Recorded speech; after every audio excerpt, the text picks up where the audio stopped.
in both math and English, and so they take both of those courses there. The typical schedule is first semester they take a college success seminar course, which really helps them transition into the college atmosphere and life. They take English and math first semester, and then they're able to pick one elective of their choice. Second semester, they have English again. They can elect to take math, and then there's about 2 other courses they can take. Students second semester can take anywhere from 3 to 4 courses there. And like Ms. Malik mentioned, if you add that up, it really comes out to, really the most impressive part to me is that you can get up to, or minimally 19 college credits by your senior year, which is quite impressive. And today we brought with us a couple of our students here to really tell you what they feel the benefits are of the program, and really they'll highlight it better than Ms. Malik or I ever could. So let me introduce. Who wants to go first? Ian Young will go first. Good evening. My name is Ian Young, and I'm a participant in the Prairie State Early College program. The first thing I noticed when I began my year at Prairie State was the freedom. It was the first time in my life when everything really did depend on me. I was responsible for getting myself to class on time, for getting my work turned in, and I was responsible for preparing for my tests. I was not going to be babysat any longer. My professors would not care about my success any more than I would. It was really refreshing. The college courses were challenging, but in a different way than at high school. I was in a new place with new people, and I had to work with those that I had never met and make new connections. However, I knew that most of the people in the room were there because they chose to be. That had to be the best thought of all. It was wonderful to be surrounded by other people who really wanted to learn. I've been blessed to have wonderful professors this semester from whom I have learned so much. They took the initiative to get to know me as a person and have helped me take more from my classes than I could have ever expected. The Prairie State Early College program has truly been a wonderful experience. I feel that I am now more than ready to take the next step into a 4-year university with the knowledge that I have gained. Thank you.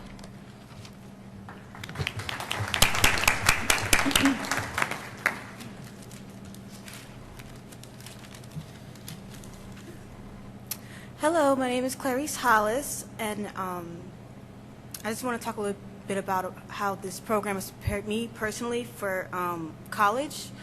Since a lot of us do want to go off to another college or university, like full-time, this program is essentially a really good bridge between high school and whatever institution you want to go off to. It gives us a chance to get a small taste of what our college life is going to be like in the future. We're taking college courses, but it's not like a full load. You take a few here, and you still have like the backing of Crete. Like you still have the counselors, and if you do need help, like they can help you out too. It's not just like you're completely on your own. I know for me personally, it's really helped me to pinpoint exactly what I want out of my college experience when I do go off to, like next year. I know for a fact that now I want to take morning classes because otherwise I don't know if I'm going to get there. I need to get up and get out and get to class. That's one thing this has taught me. I need to go.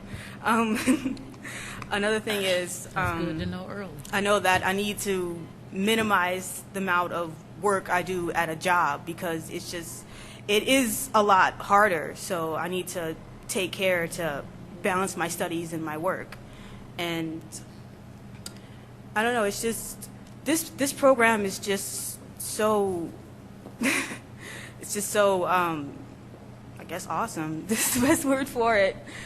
It's really going to help us get to that next step. It's just the perfect thing for us right now, for those of us who really do want to, further our education and try to go as far as possible. So, yeah.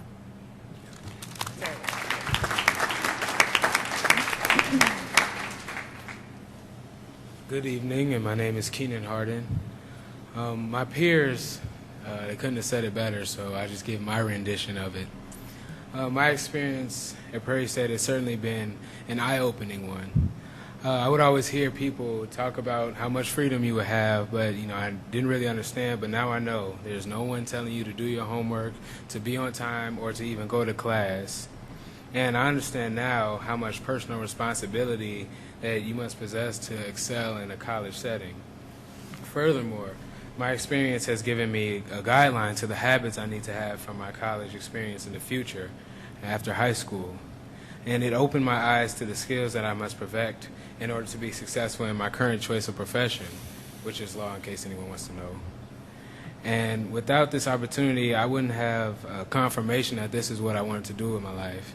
And, you know, I really appreciate this opportunity that, you know, this district has given us, because I can remember because I take communication 101. I can remember we had to do a project.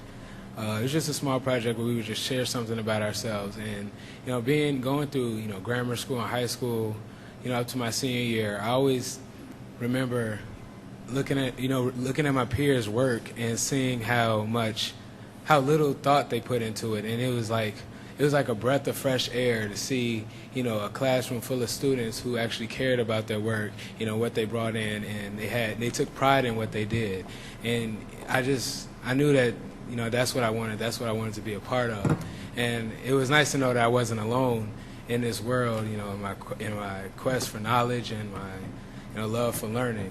And so to whoever's responsible for this, I speak for the rest of my peers when I say we greatly appreciate it, and to continue it on throughout the years.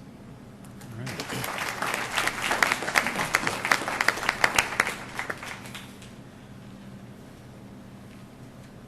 At this point, I'd like to introduce Fred Walls. He's a senior here at Crete Monee High School, and he did a fabulous job putting together a video that highlights this program.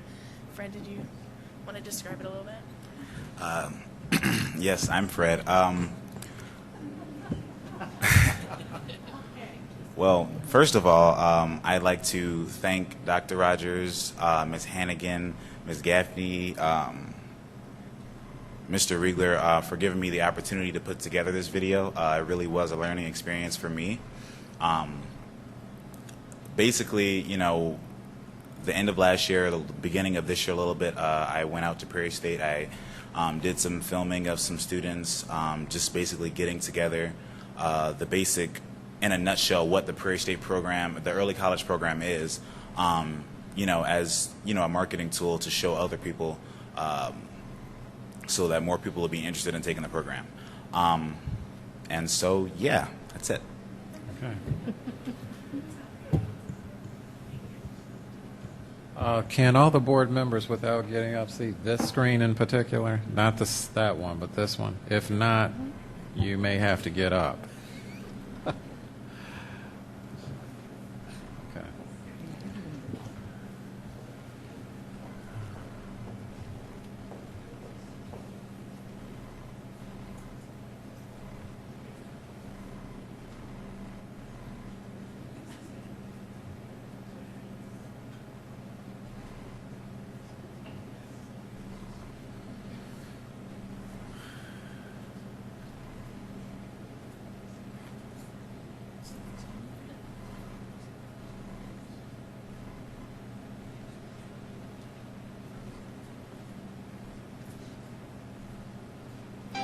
Riveting. Rewarding. Fun. Unique. You get to experience college life, but you're not fully immersed in it so that you're over your head.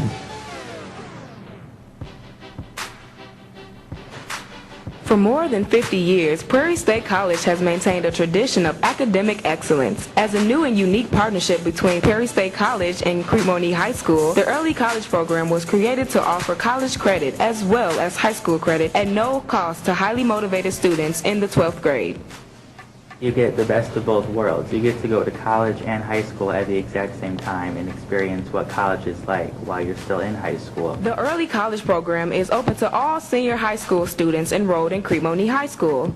Through this program, students will earn credit towards a high school diploma and a college degree. I think the primary advantage for the early college program is that it does give an introduction to high school students who will be going on to college in terms of what they can expect. And what they can expect is a lot of work. They can expect to learn. They can expect to have fun. And it will be a rewarding experience. There's time in between classes, and it's not like high school. There's not passing periods and class right after class.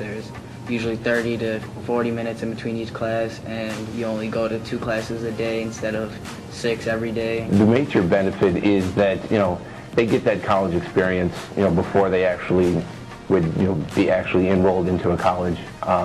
So when they do transfer or, move on to a 4-year college, they've already gotten their feet wet. All students in the early college program attend classes at PSC, but remain dual enrolled at the high school, allowing participation in extracurricular activities. Yes, I'm still involved in extracurricular activities. I am in show choir and I'm in musical theater.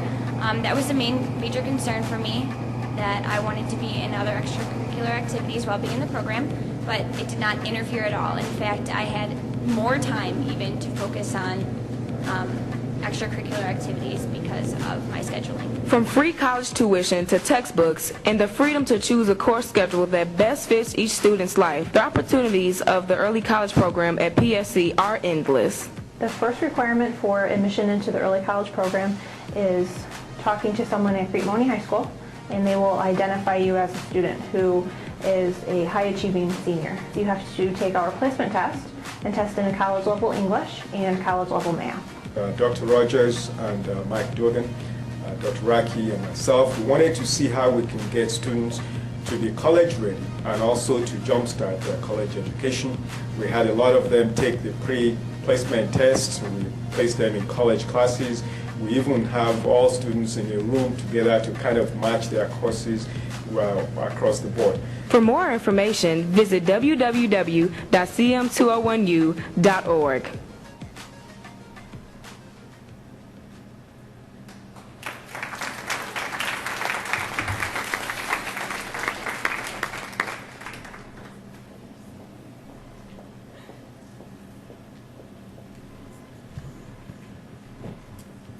If it's okay right now, I know our early college students would love to take a picture with our board members, if that's possible. Sure. We have most of the group here with us today, as you can see from the crowd, so I'm not quite sure where everyone wants to stand, but Well, we normally do this, so we're going to ask you to help bring everyone up here sort of in a semicircle. Melissa will take the picture, and the board members, we're asking you to either stand behind them if you're tall enough to be seen, or Melissa will integrate you with the early college program members. But let's have the students come up as well as the board members to gather around them.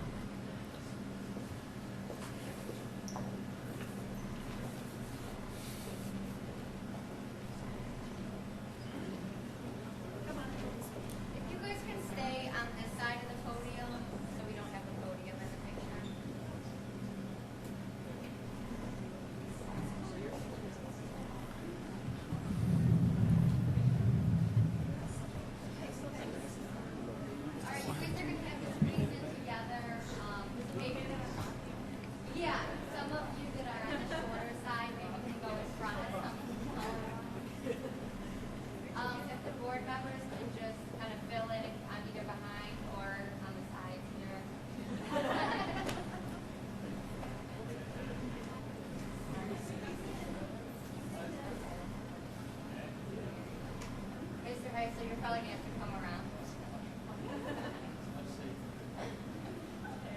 Mr. Brown, could you just go right perfect? Yeah, Mr. Acton, if you could.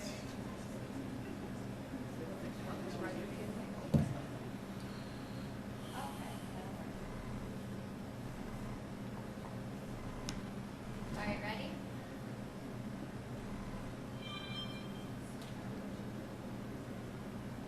Okay, one more. One more. All right, thanks, guys.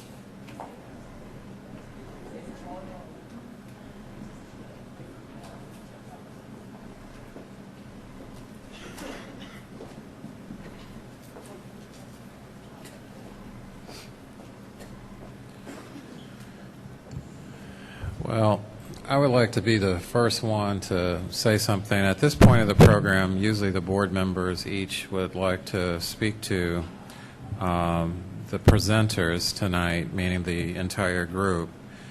But one of the things that I would like to say to the board actually is we are the only high school right now in the South Suburban area that has this program the way it's designed right now. There are high schools that have the dual credit program, which is in our neighboring high schools like Bloom Township and Rich Township and Homewood Flossmoor. But we're the only ones who actually send students who are at their senior year actually full-time to Prairie State for the day, for the entire year. And the students can verify that themselves by the mere fact that I'm sure that they do not see other high school students there, at least not yet. So we are breaking ground in terms of you as students.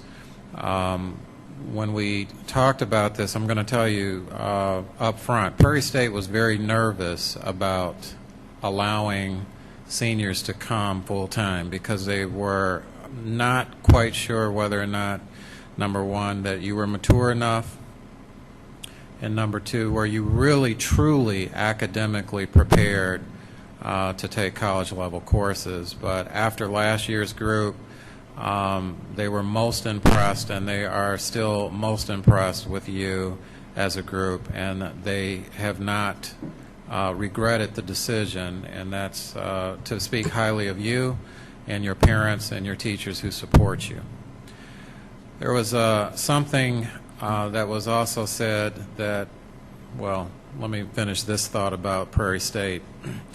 They're so impressed with the program that this Wednesday they're having a luncheon where they're inviting area high schools to come and hear about the program. Now, it's not going to be the only focus on the agenda. They're going to talk about other things, but the high schools that I named, as well as a few that are further south, such as Beecher and Peatone, and maybe even like Mantino, are going to be there to hear about the success of this program. And we are going to have our students again most likely present with Ms. Hannigan, Ms. Malik, and Mr. Rigler.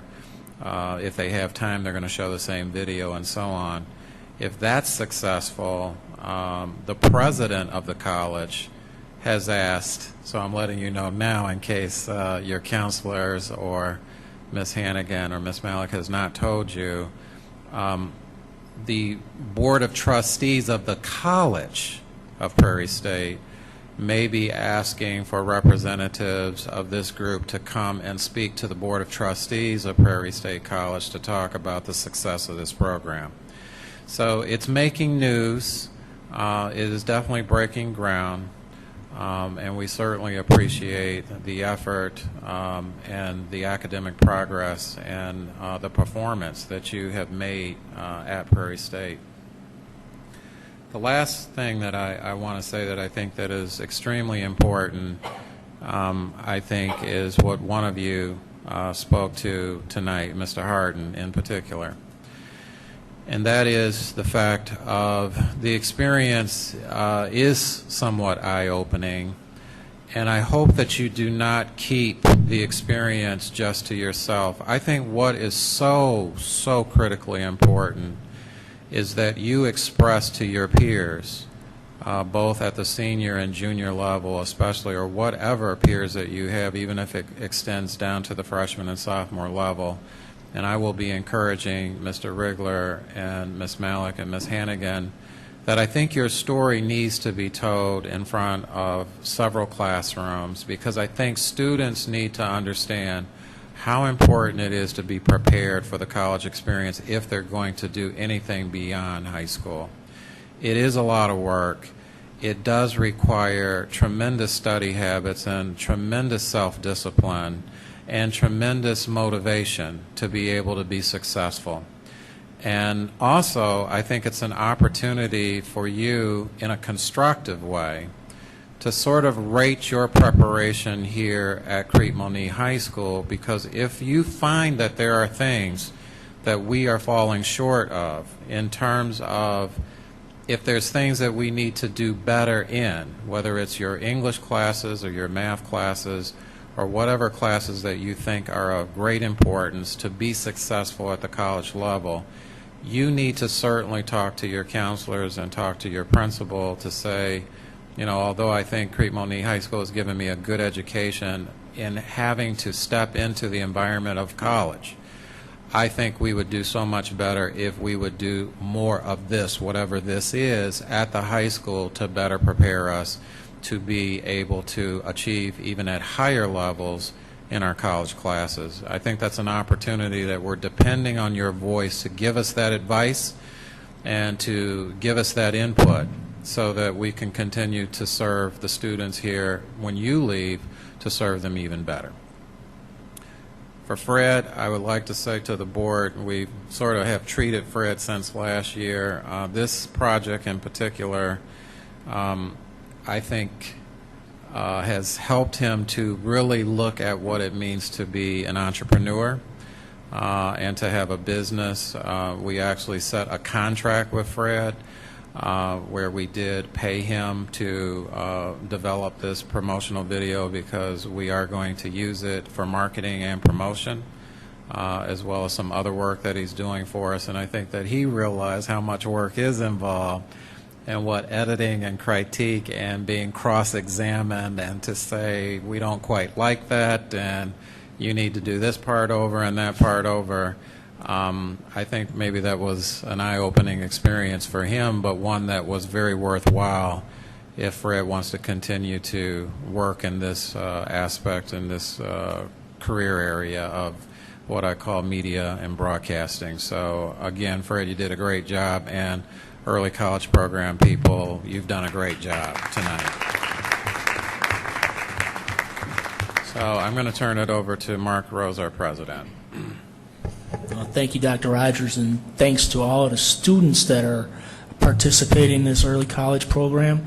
You know, one of the things that the board is always looking for is new and exciting programs and educational opportunities that we can present to the community and the students at large and stuff. And I think that this is one that is kind of a no-brainer. You know, you're giving, you know, high-level seniors the opportunity to advance and see what the college years are going to bring to themselves, even on a short basis, being as a senior in high school. But I think the opportunities that we're presenting in this program, you know, are good opportunities that hopefully you see how college is, and it opens your eyes, like you've said, you know, as to what you're going to see in the next 4, 5, 6 years if you go on to, you know, advanced programs, things like that. But anytime you can get this kind of insight and stuff is well worth it, and I think that, you know, the district is at the forefront of providing those kind of opportunities for our students. So, you know, congratulations to all of you. Keep up the good work, and we'll see you around, you know.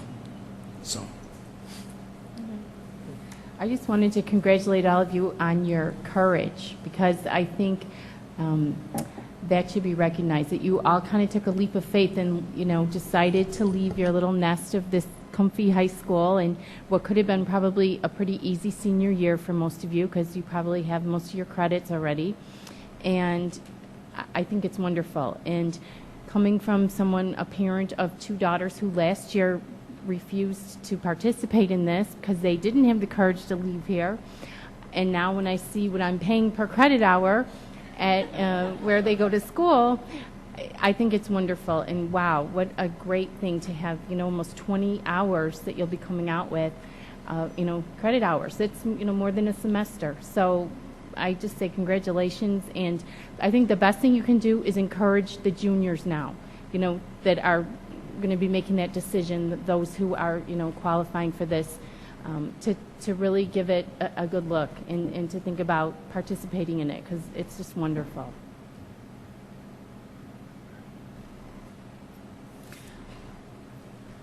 Double what Mrs. Coletti just said. And believe it or not, I am an alumni of Prairie State College, and I actually went on to Loyola after going to Prairie State, and trust me, all those credits do transfer very beautifully.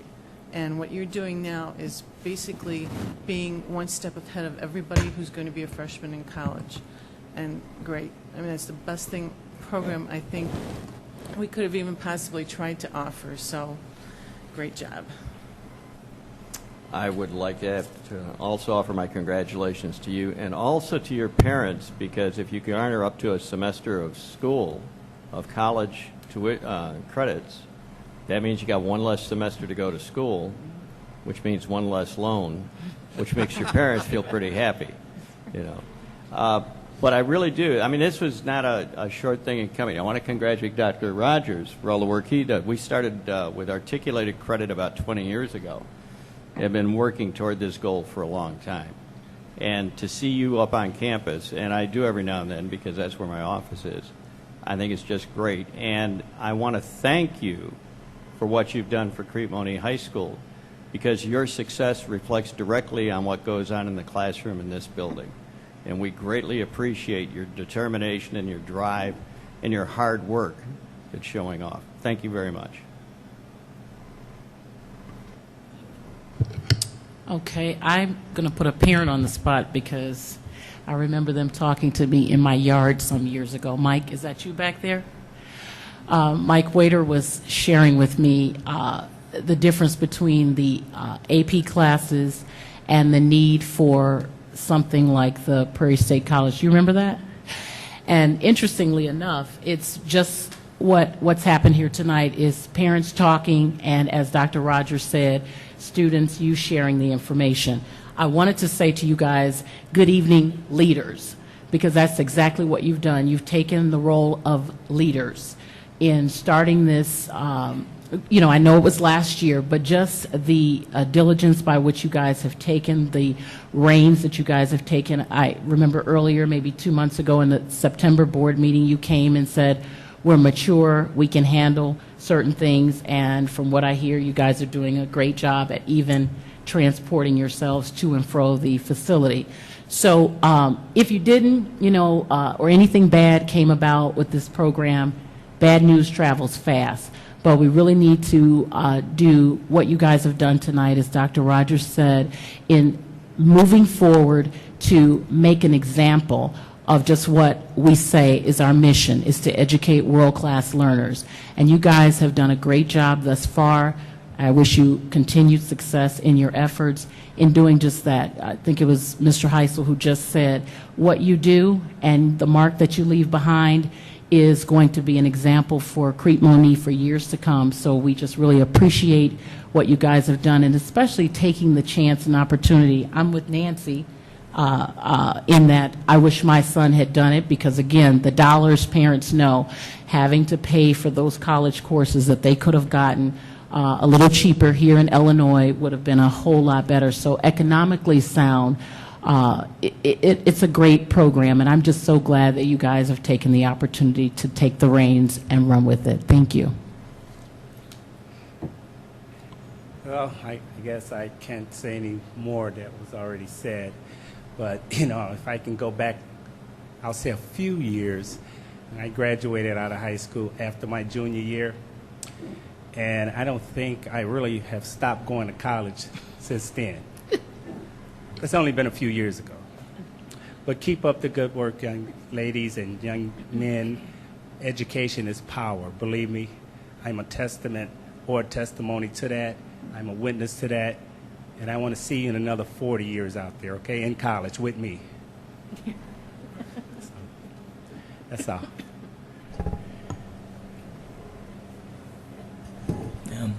Thanks for all the comments. I don't know if the students at this time have places to go, people to see, things to do, so we'll spend 2 minutes or whatever if they need to go and take up their homework someplace, or if they'd like to leave. You know, they don't have to stay around for the rest of the business meeting unless you'd like to, so it's up to you guys. You're certainly welcome. Thank you very much for showing up and bringing the program to light to a number of people. Jimmy Walters. Is that okay to do that? You let them go like that? Yeah.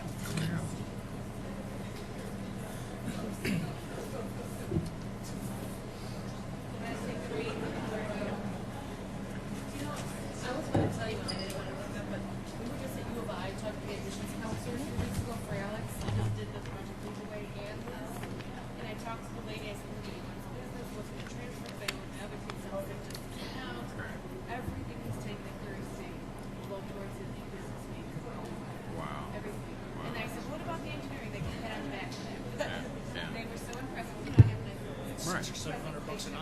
Yeah.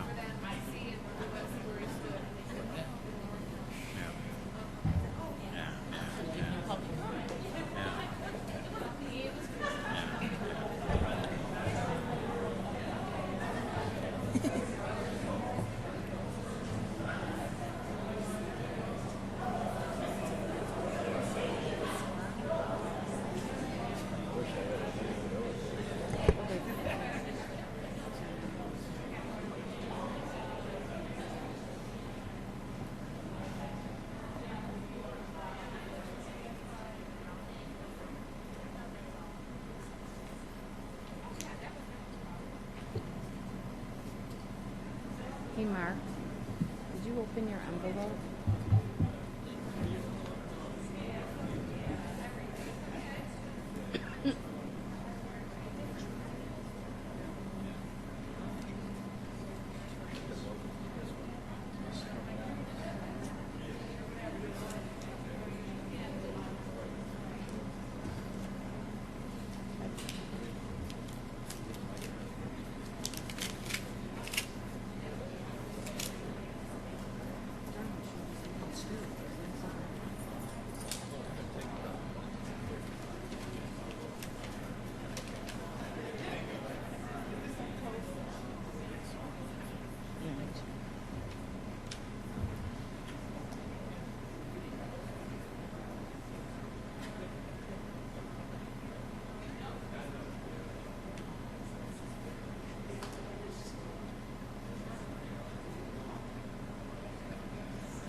Everybody took off.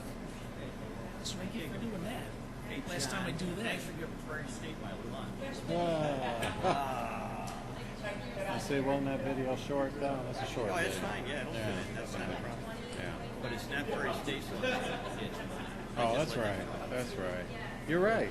You're right. Mhm. It's the Yeah, I know, CPN I'm lunch. right, yeah. I'm paying for all but one lunch. Yeah. He's paying his own because he's going to get a bill for it. Who, you talking about the president? No. Oh. You? Yeah. Okay. No, I got 7 people that didn't respond. They all work at Prairie State. The suggestion from Pendergrass, the dean's suggestion was put on their name tags, no food. Ah. Yeah.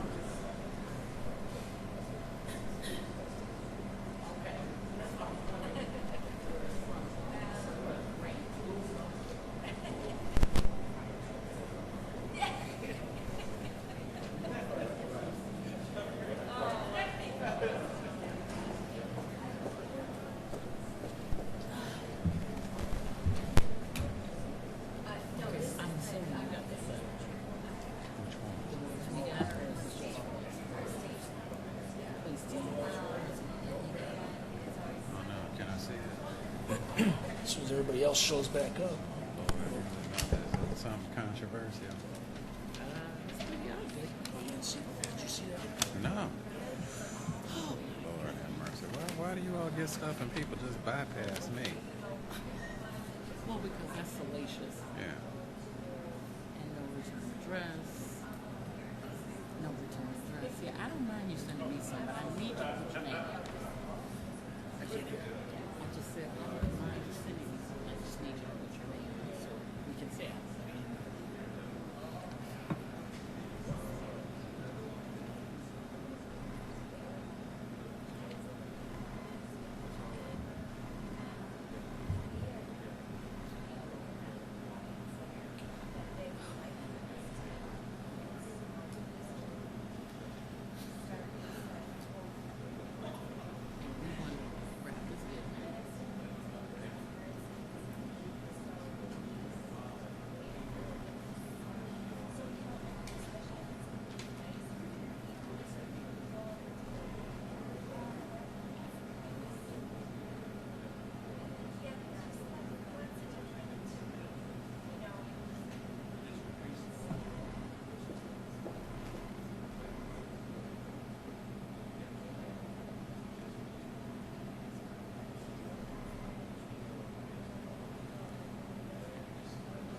read that. That's what I. Yeah, I just read it. This is the first time I've seen it.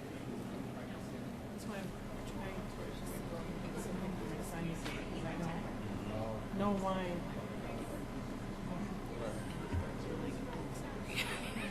I'm glad you did.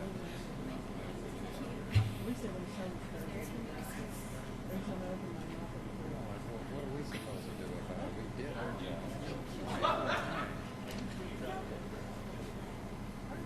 Hey, Tiff. Hey, can I ask you something about that letter? Tiff, well, I want to know, did I get a copy of this letter? Oh, when did you get it? Today? Did you get it today, though?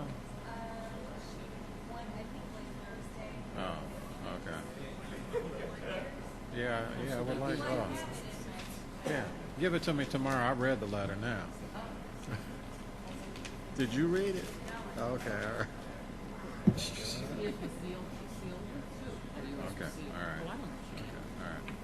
She opens my, she usually opens my mail. Yeah.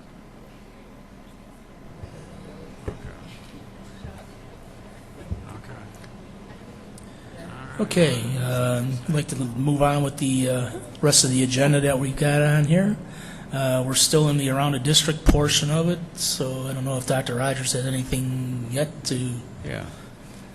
Well, for the sake of time, we still want to recognize that this week is National Education Week, and one of the days that has been set aside during National Education Week is School Board Members Day, which is tomorrow, November the 15th. And I don't want this to feel self-serving because it's me, not the board, that feels that this is important. That board members are recognized for their importance in serving their diverse communities. They're elected to sit in trust for making some very important decisions.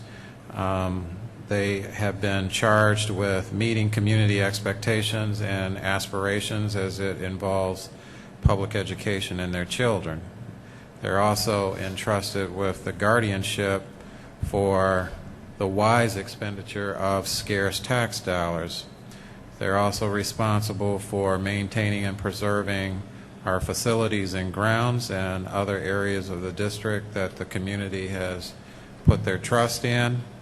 They're responsible for providing leadership that ensures a clear, shared vision of the public. Education for their schools. They set high standards for the education of all students and require the effective and efficient operation of the district. School board members, probably one of their most primary responsibilities is to adopt public policy that gives voice to not only their leadership but reflects the will of the people. They do employ a superintendent and administration to carry out that policy, and they're responsible for the regular monitoring of the district's performance and compliance with state policy. Bottom line is that school board members put in a lot of selfless and countless donation of hours toward public service with absolutely no compensation. And let the record show this is not an elected position where they are paid to do what they do. They do it out of their desire to see their community be better through and as a result of having good schools. And so for that, I think that we need to recognize and thank and praise our board members for the work that they do. Maybe we shouldn't have let the audience go so that the audience could join me. Yeah.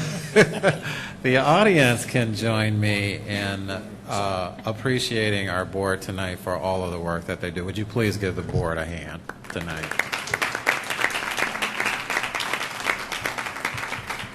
And we would like to pass out a certificate of appreciation, and also we do have for you, which we'll give you at the end of this board meeting, a little token of our appreciation, which is some goodies to eat for you and your family tonight. So it's not a steak dinner. It's just something that your kids and you can enjoy. So thank you very much. Oh, okay, all right. And this is for Maurice and Kim. Okay.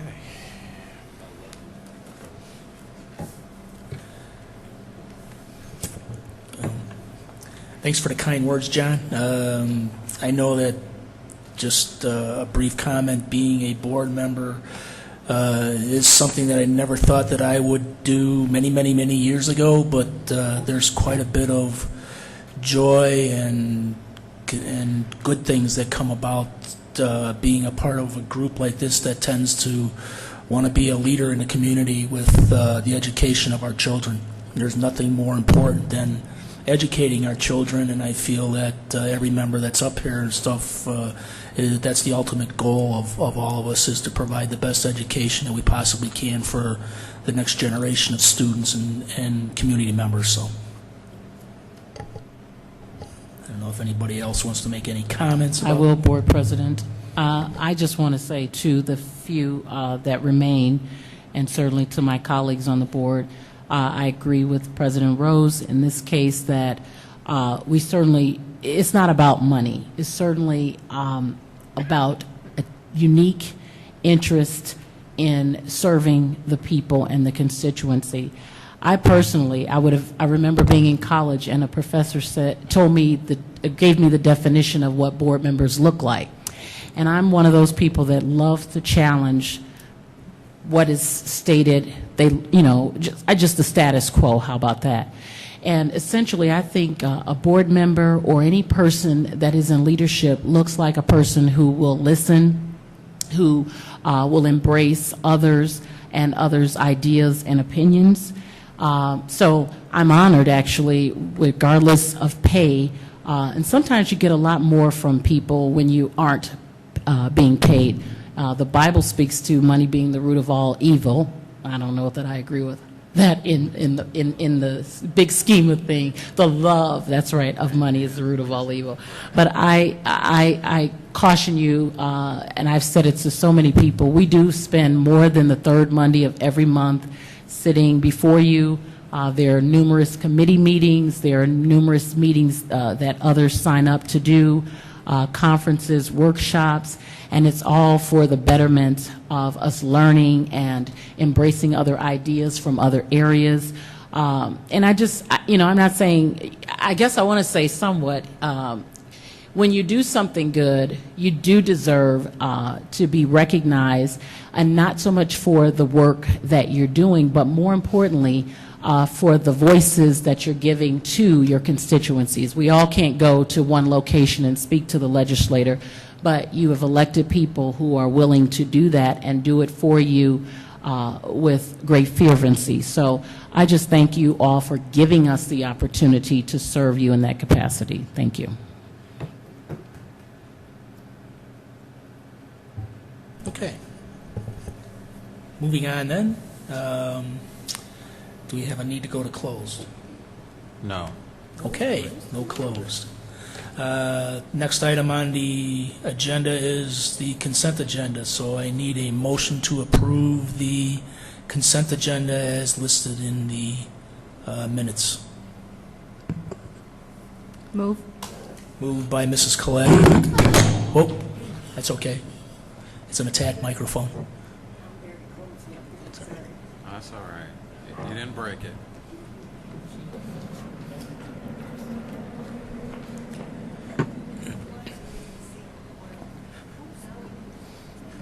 That's Macias. Okay. We got a motion by Mrs. Coletti to approve the consent agenda, second by Mr. Heisel. Comments? If there's anything that has to be signed, it's the Vice President, probably.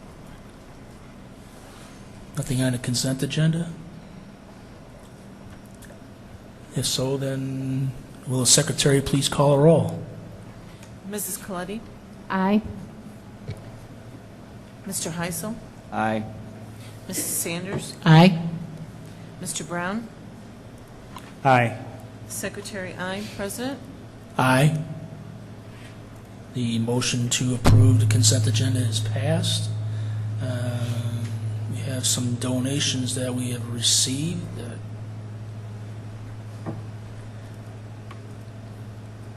I saw here, which is basically, give me just a second here to, there was a donation to the high school for 3 sets of golf clubs and some golf bags, a pole cart, and some hats to the athletic program. So we greatly appreciate the generosity of Mrs. Borelli for that donation.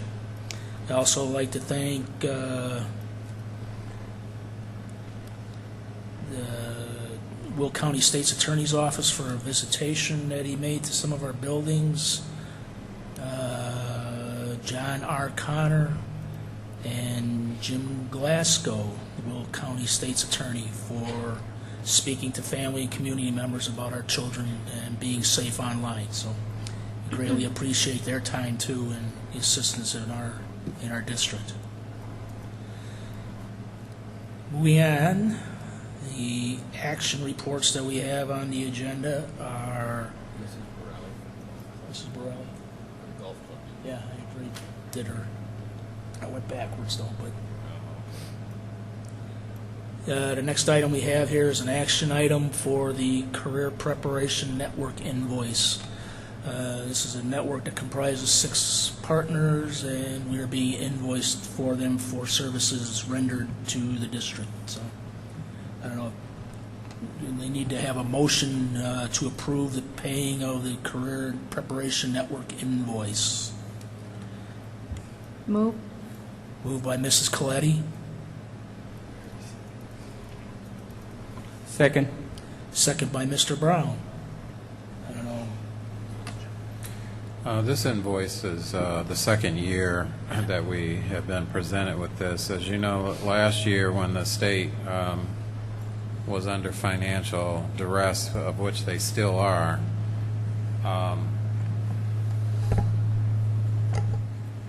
there was a need to have districts who participate in the Career Preparation Network to be invoiced initially for services so that the Career Preparation Network, the employees, can still continue their work until reimbursement does come. It will come. It comes in the spring of every year. When Prairie State College, which is where the Career Preparation Network is housed, when they receive their funding, they will abate a portion of that funding back to the districts who pay this upfront invoice. But the upfront invoice is to cover operating expenses for the network for a period of time until state funding comes. Tonight what we saw from the early college program is a offspring of the work of the Career Preparation Network. It is a network of districts that are the surrounding districts in the area, primarily Bloom, Rich, Homewood, Flossmoor, Crete, Monee. Sometimes, as I said, we'll have Beecher or Peatone come to certain meetings. And basically we meet about 2 or 3 times a year to talk about the connection between the curriculum and programming that goes on in traditional high school curriculums and the partnerships that we want to forge with our secondary programs in the community, primarily Prairie State, but sometimes Governor State, in providing more and more career technical classes and curriculum to better prepare all of our students for their next step beyond high school. One of our board members, Tom Heisel, happens to be the director of the Career Preparation Network, and so we've had a good working relationship, a tremendous working relationship with Prairie State College. And he also reminded me that this Wednesday the luncheon is actually being sponsored by the Career Preparation Network, and Prairie State just happens to be an invitee. So the network has done a lot of great work, a lot of advocacy down at the state level. It is a program that's funded by both state and federal dollars, and so I am asking the board to approve paying this invoice. And in the future, if this becomes sort of standard fare and standard practice, I believe that it would be best served to just put it under the consent agenda as sort of annual practice, as long as we don't have any questions about supporting the network. I have a question. So let me clarify. As a board member, you're the, or separate from being the board member, you're the director of the Career Preparation Network. That's not associated, it's just housed at Prairie State College? Is Right. that what I'm understanding?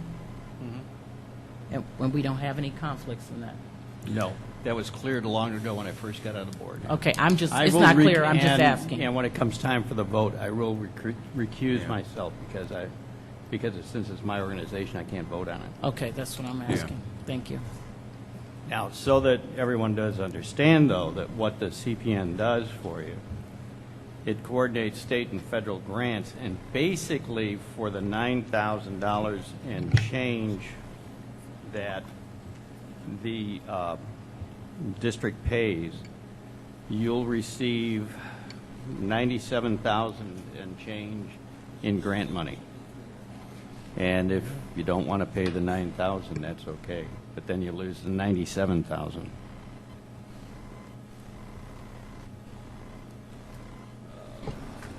Okay. Any other questions? If there are no other questions, then will the secretary please call a roll?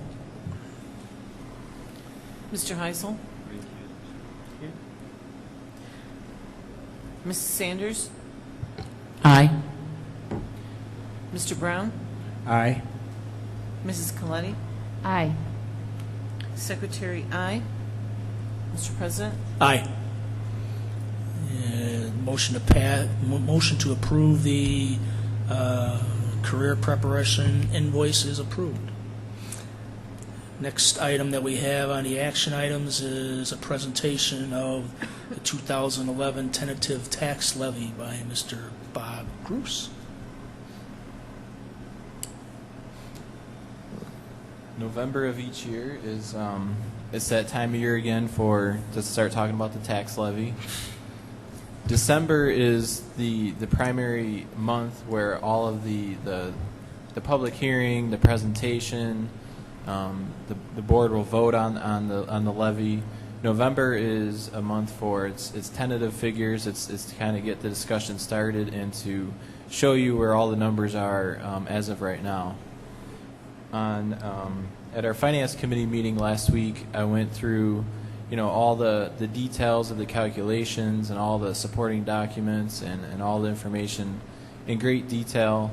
The committee had a lot of good questions. We went through all the different discussions and answers to those questions. So tonight, what I just want to go through are some of the highlights and main points of the information. And then, of course, take any further questions the board might have tonight.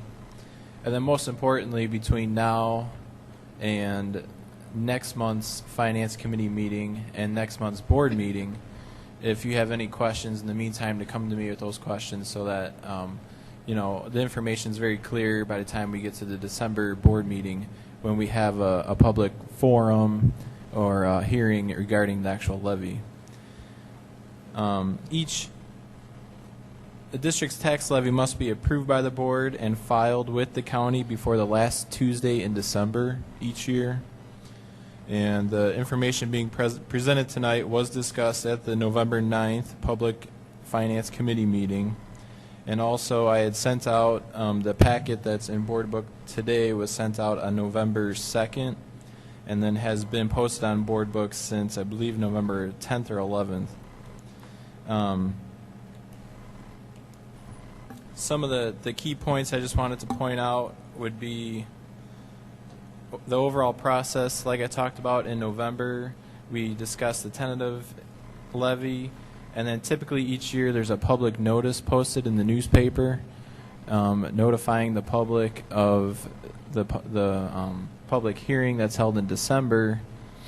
and then at the December board meeting, a vote is taken to approve the levy, and then the levy would be filed before the last Tuesday in December. For 2011, the new property in the district was about $2.5 million, and that figure is not final, but that's the tentative amount given to us by the county. So $2.5 million is not a lot of new property. It's a very low amount.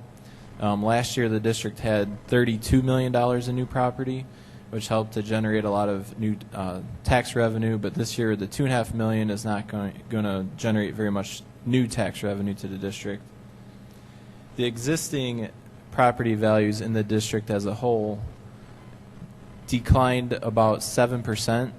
So that was a very large decrease in value. Obviously, that's nationwide, especially locally. That's very common. You know, property values have been going down a lot in the last couple of years, and 2011 was the hardest hit year. Last year, existing property values fell about 6%, and now this year they fell about 7%. So with that information at hand, the total tax rate based on the levy formulas that we have to work with would go from $5.73 per $100 of assessed value. That's where the rate is at right now. It would go up to $6.28 for 2011. So that's a 9.7% increase year over year. Now the total levy dollars that we receive would actually go up from about $43.9 million to about $44.9 million, and that's a 2.4% increase. So what all this means to an average home in the district, an average homeowner who had a home last year that was valued at about $250,000, if their home declined in value at the 7% like we discussed, and with the levy that's being presented tonight, that would be a tax increase of about $63 year over year that they owe to the school district. So that's about a 1.4% increase, which goes along with the idea, you know, the way the levy works is essentially the increase that the school district receives is equal to the rate of inflation, which is called CPI. And CPI for 2011 was 1.5%. So usually the increase that you're going to see to a homeowner, someone that their value is in line with the average of the district as a whole, is usually the increase is going to be very close to whatever that inflation amount is. So what's important to understand, though, is what determines if somebody's individual tax bill is going to go up or down has a lot more to do with the assessed value of their home in relation to their neighbors and the district as a whole. Because if property values drop 7%, but your home's value only drops, say, 2%, that tax rate that's going up to account for the drop in value is going to go up by a higher percentage than what your house devalued by. So your tax bill could go up by more than the $63 or $73 that we're talking about. That would be an issue where somebody's property tax bill can go up by several $100s if their assessed valuation is not in line with the other assessed valuations in the area. But it's important to know that the school district has no control over a homeowner's assessed value, and they also have no control over the CPI. The only thing that the district does control is the final amount that they actually levy for with the county. And they also have control over how those funds are allocated to the different operating funds that we have. For this 2011 levy, with the increase only being 2.4%, even if the district estimates a higher increase just to be safe, to be sure to capture new property, which is called like balloon levying, the increase would still be under 5%. So really the board is not required to have a public hearing in December, and we're also not required to post any type of public notice since the increase is less than 5%. But as discussed with the Finance Committee and the administration's recommendation would be to still go through the annual process of having a hearing, posting a public notice. And what I'm recommending is that we post the public notice as presented in the board packet. What I've done is it's still a public notice, but it's not using the standard format and language of the legal notice.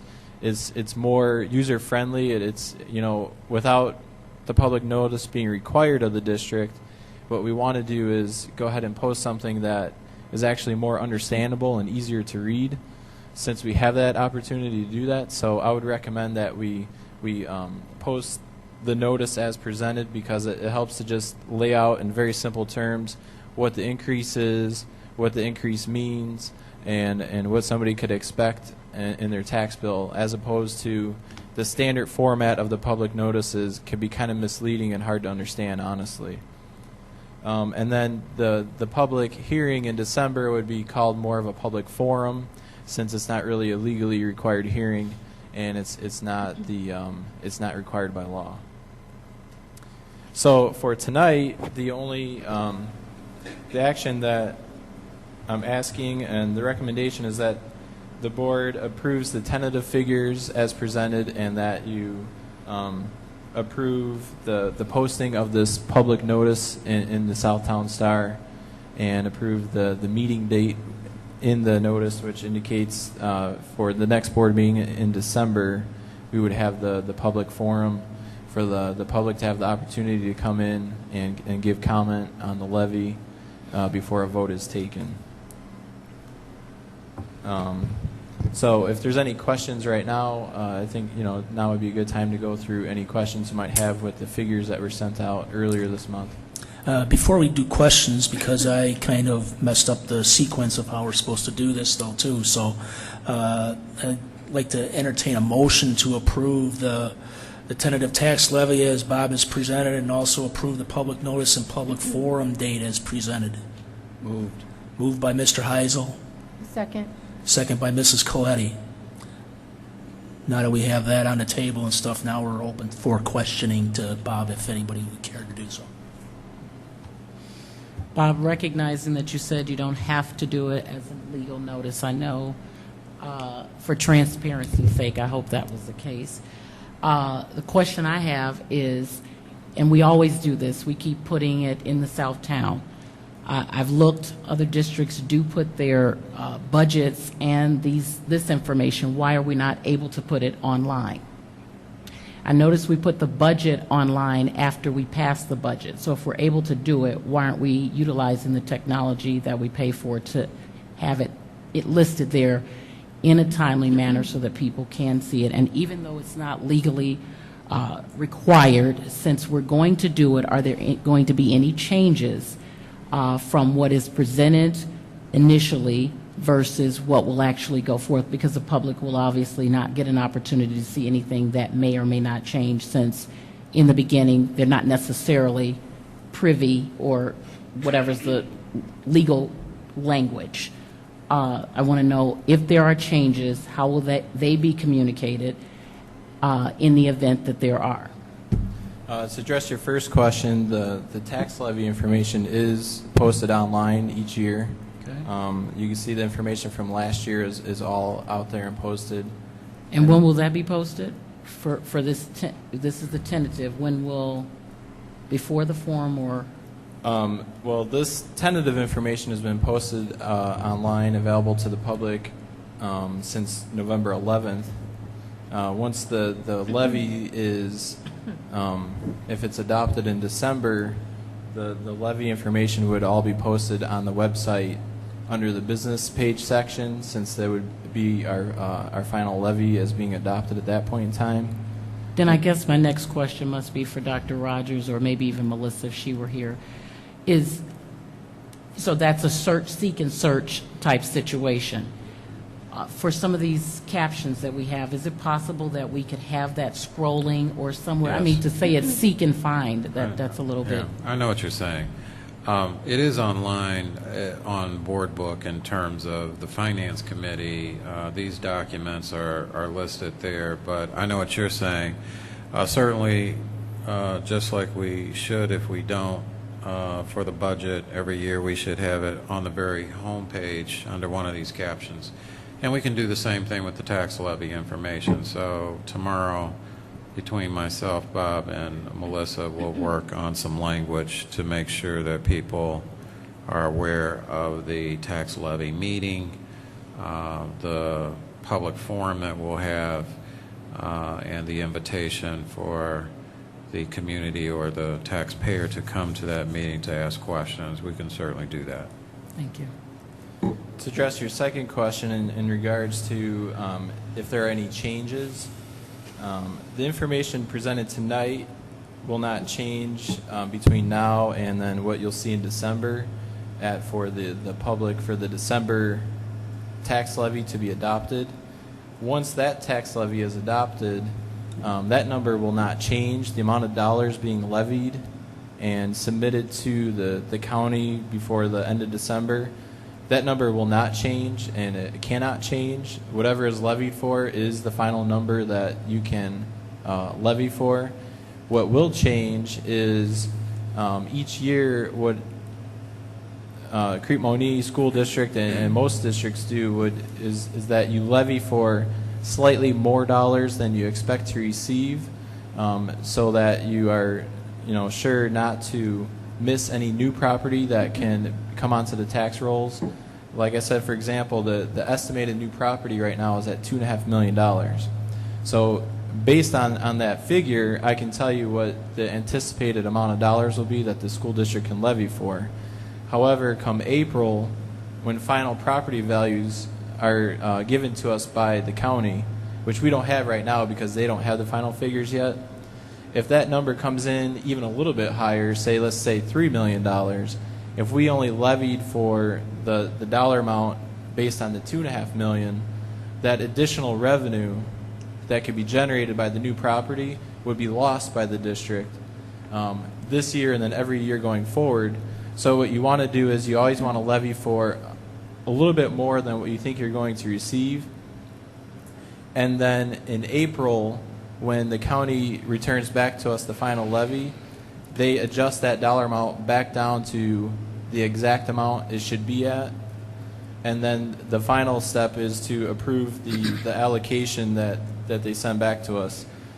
At that time, you could reallocate funds between the operating funds, say between education and O&M. You just can't levy more than what was originally levied by fund, and you can't exceed any rate maximums, the legal rate maximums by the different funds. But basically, what I'll show in December is what I'll recommend is, as the levy, the way I'll calculate the levy will be the amounts for all the operating funds will be the amount that we're going to levy for, because that will be the amount that we need to balance those funds. And then the balloon amount that gets adjusted downwards will flow through just the education fund. So the only dollar amount that will change between December and the final levy numbers in April will be the total dollars being levied out of the education fund. And you'll see those dollar amounts in April will be adjusted downwards to the lower amount, which will reflect the actual new property in the district. And so that that's the normal process that we go through, and then I'll explain that more in December. But it's really just the process of first the district levies for a dollar amount, and then the county gets final property values in April. They send those numbers back to you. As long as the number they send back to you is lower than what you levied, you get that dollar amount that they sent back to you. If for some reason the district didn't levy enough dollars, they would send it back and then say, well, those dollars are lost now, you can't have them. So that's why in December you want to levy for a little bit higher of an amount so that you take the risk of the unknown property values that we currently have out of the equation. And I'm going to ask the question I asked last year.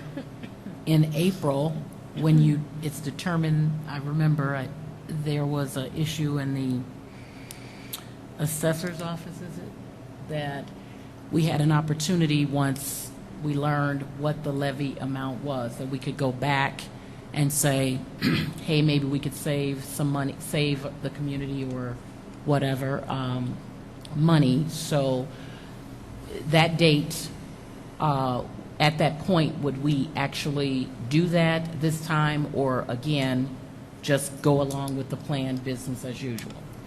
You could, I guess, you could utilize that option two ways. First of all, in December, you could just right off the bat levy for less dollars, and then, you know, if the levy calculation says that the district can get $45 million of tax levy,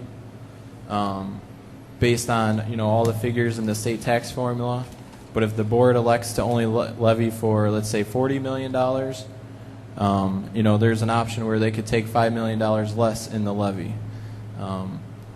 Or if you want to, you know, your other option would be in April. So you can levy for the full amount in December, and then come April, when they send the levy back to you and they say, here's all the final figures that came in. This is how much you levied for. You levied for $45 million. The final property values, when you run with all the final numbers, you know, the district is really entitled to $44.2 million.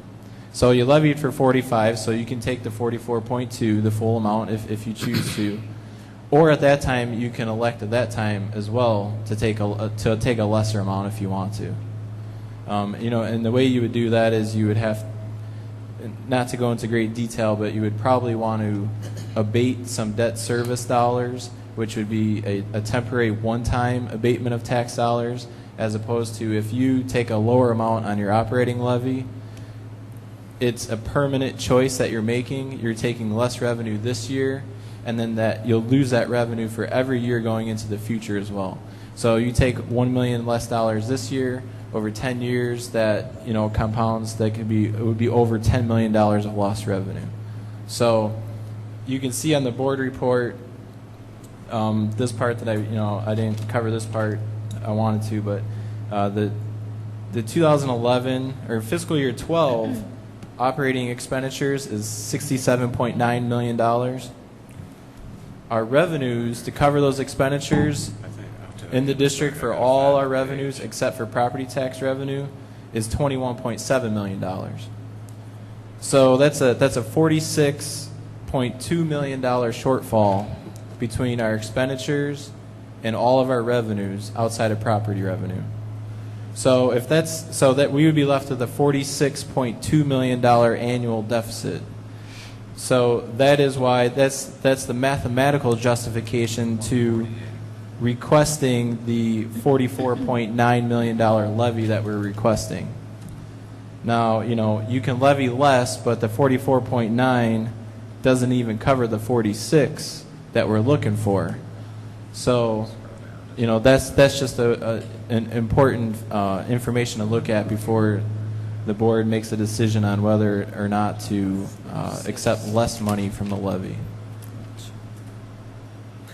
I think, bottom line, Bob, and correct me if I'm wrong, Ms. Sanders, I think what the question is just simply, in the future, when we get the final levy results from the assessor's office or Will County,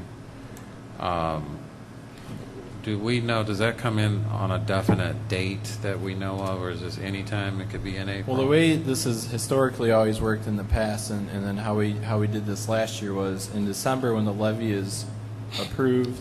The board also at the same time gives the business manager authorization to approve the final levy when it comes in, because what will happen is in the first week or two in April, we'll get a fax from Will County, and they'll give us our levy, and then we have like a 48-hour time period to review those figures, sign it, and return it for the final levy.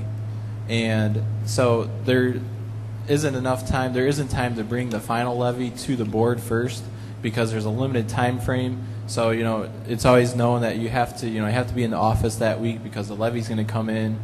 You can't miss the fax. You have to get it. You have to check it and return it in a certain amount of time.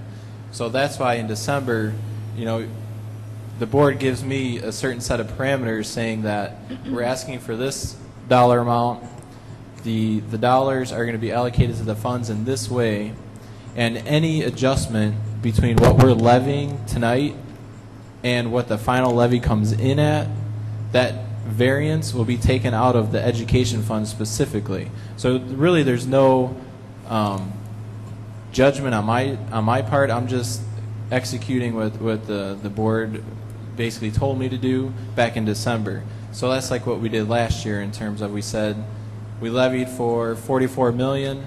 When the county sends the $43 million back, what the board told me to do is take $1 million out of the ed fund and keep all the other funds the same, and then you can sign off on that levy and turn it in. So here's my suggestion to the president and to the board as a whole. If you go back to page 148, the initial page, it sort of tells the whole story under the financial impact. Our expenditures as they are right now under the FY11 budget is $67 million roughly. The revenues that we do receive in the district minus taxes is about $21 million, which when you subtract the two leaves a $46 million deficit. Where the majority of that money comes from as far as revenue to operate the district, unfortunately, if you want to look at it that way, actually does come from the local taxpayer to the tune of what, 60%, close to, well, roughly 60%? Percentage of our total revenues? Yes. It's about 2/3. So yeah, 66% of our revenue comes from the. Now we're capped by 5% or the CPI, whichever is less every year. So the tax bid of not paying more than a 5% increase by law, and usually it's never that high because CPI hasn't been that high for a long time. CPI for this year, we are going to be capped at, what is it again? The increase the district can receive is 1.5%. 1.5%, not including new property because it's not under the cap. Right. All right. So as you see, the levy request is only 44.9, which still leaves us with, is going to leave us with a deficit. And so my point would be, even if you balloon levy at 45.9, you're still not going to reach your deficit. And unless the board, if they would want to make in the resolution with the levy that unless the levy comes back by some miracle that EAV has changed drastically and that the levy exceeds our deficit so that actually you're in profit-making mode rather than just balancing the budget, that's when I think that, yes, a real discussion might need to take place to either say don't ever levy more than, you know, what your balance is from expenditures to revenue, you know, otherwise some sort of way of just capping the language. Because like you said, if we only have 48 hours, it takes 48 hours. The moment you would get the facts, we'd have to post the board meeting. Because you have to post the board meeting at least 48 hours notice. And that could be any day that fax could come in. It could come in on a, is it possible it could come in on a Thursday? It's different every year. Right, but I'm just saying, is it possible that fax could come in on a Thursday? Oh, yeah. Yes or no? Yes. So that means that the board meeting would have to be on a Saturday. Right. I mean, that's the truth, because you can't have it sooner than 48 hours. Or if it comes in on a Friday, you would have to have it on a Sunday, and so on. So I think that's why, you know, in the past when the board adopts the levy, they also adopt the idea that the business manager, he can never change the levy. I want to make that clear. The business manager does not have the authorization to change the levy. There's no discretion in what he's doing other than approving what the board has already approved. Usually the levy either comes in a little less, right on target, or a little more, and in our case a little more is not going to exceed our deficit because the cap will make sure that it's not going to come in more than what, you know, we're entitled to. I think if we had healthy balances. We had fund balances where you could talk about rebating, money back to the public. That would be, a different story, a different conversation. But it's the board's pleasure as to what you want to do about April in particular, or even about the levy, but that's my recommendation. Bob and Dr. Rogers, let me just say this. I hear you, and I know about the 48 hours, quite frankly. The issue, I guess, that maybe I just better put on the record is that I'm prepared to support the tentative tax levy, obviously realizing its significance. However, you said in your statement earlier that we don't have any control over the assessed values of individuals' homes. And we go back to this, we are individuals that are elected by the people. I'm looking at these people's homes being foreclosed, so they don't have any control either over losing their homes as a result of the tax dollars that are being required of them. So it's going to be extraordinarily hard for me to say take more, and so I can go with tentative, but you're going to find I'm going to be hard pressed, and again, I'm going to go out and talk to the constituency, but it feels uneasy to me right now even in saying that even when we have an opportunity, whether it be 48 hours, whatever, or that we don't as a board decide that when we don't need as much, that we don't take as much. Because this is a tough economical time. I mean, if the state isn't paying their bills, people can't pay their bills. So in many regards, why would we up front take more and we don't necessarily have to? That I'm still stuck on that. I would just ask a question then to Ms. Sanders then that if we take less money through the tax levy like that to have some suggestions as to programs that we can cut because of the dollars that we're going to be allocating to something else. Well, we can come up with some whatever we need to do, but we have to be at the drawing table. I'm just asking that. I'm just saying, that's what I just said. I'm open to be at the table. We cannot just say it is what it is in business as usual. We've done what you're suggesting every year. Yes, we have. So now the economy is not getting any better, so can we try something different? And you throw out there cutting things. Some things get cut. Again, I mean, that's not something that doesn't happen, but still, it's what are the options? What are the choices? So not just to ask me, ask us as a board what all we are willing to do, including but not limited to, as he just stated, 48 hours discussion. But of course, as I stated last year, I didn't even know until it was brought to my attention, and not from this board or from maybe our finance committee, that we had that option. So putting all the options on the table is what I'm asking for, Mr. President. Not a problem. We just like to have that conversation. We can have it. I'm ready to have it. We haven't had that conversation at all, and I know that in the previous few finance committee meetings and stuff, we have had a lack of a quorum there also and stuff. So, the conversation needs to be had, and we also need to have everybody participate in the conversations. For the record, Mr. President, because I want to make it perfectly clear, when I'm not in attendance at any committee meeting, my committee person and or the secretary is made aware of it. And secondly, any information that I have questions about, I'm capable and willing to ask the business manager. So that doesn't mean anything. Thank you very much. I want us to make sure we have the conversation as a board. That's fine. So we don't need to throw stones. Bob, I just had a quick question on the logistics of it. Even if we were to hold such a meeting, you said the notice comes via fax, and you have 48 hours from the time you receive that fax, correct?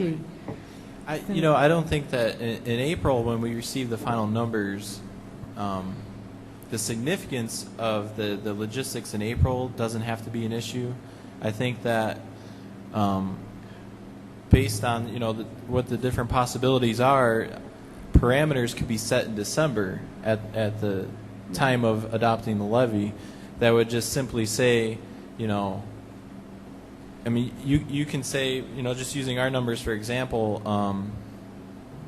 we could say we're gonna levy for $45.9 million, but if you use the exact numbers of the $2.5 million of new property, the total levy calculation it would come out to be about $44.9 million.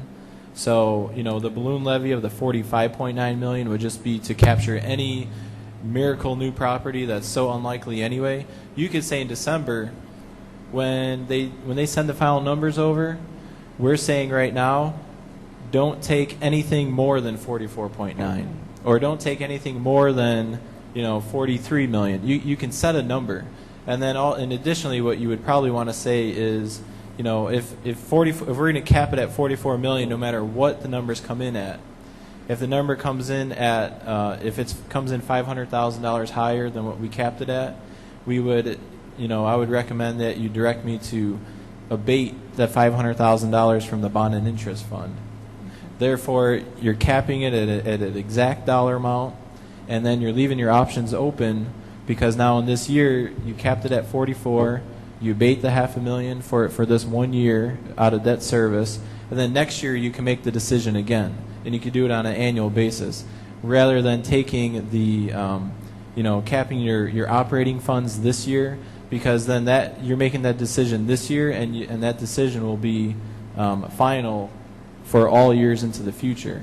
So you wouldn't want to commit to that type of decision, because financial conditions could change into the future, where you would want to be able to have that option each year as you go. So parameters could be set in December. We could lay out all the different possible options, so that when the levy is approved and turned into the county, we could pretty much know an exact dollar amount that we're willing to take. And when we get those final numbers in April, I would just make the adjustments accordingly on the sheet to exactly whatever was prescribed by the board, and then turn it in within our time frame.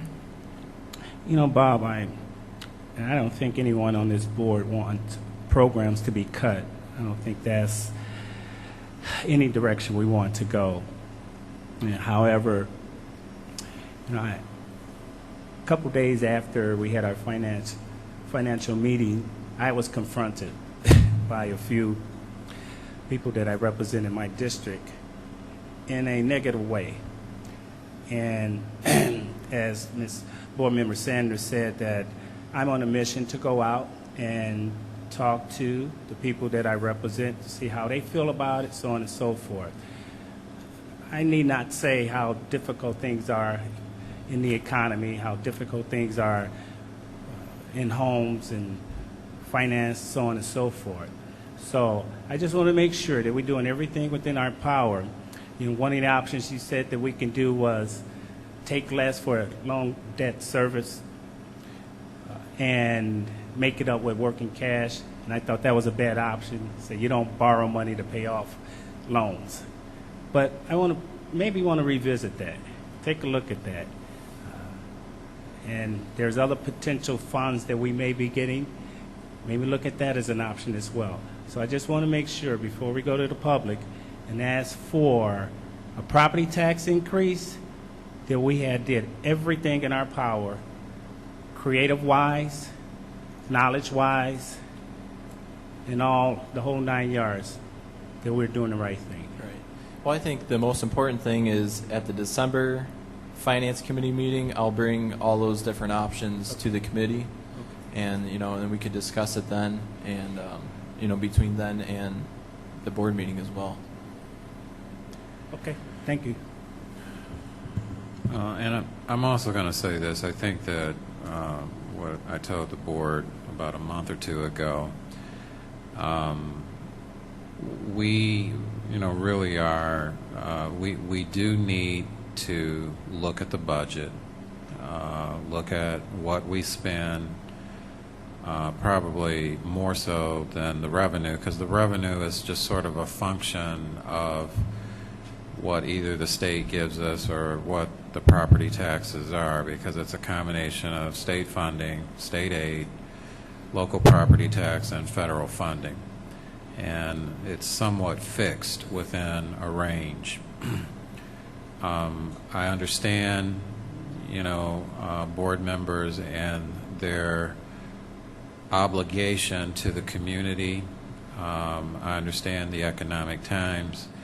And as I said, I think that all of us need to be fully equipped to know exactly where all of our dollars are being spent and explore all of those options as to are there things that we can do differently. And so we're going to, again, try to organize those opportunities starting in January, because I think we only have a couple of months beyond the levy. As I talked to the board, there's very important things that happen at the quarter. September is the budget, December is the levy, March it is reduction in staff, if that's what you have to do. So I think between January and March, we need to have whatever sessions we need to have so that we have a full understanding of where we're spending our money, and if we need to do something differently, spend less or spend it in different places, because right now, this isn't anyone's opinion, it's just the pure facts. The facts are that our expenditures exceed our revenues. That's just a fact. And the levy even is not going to cover the deficit.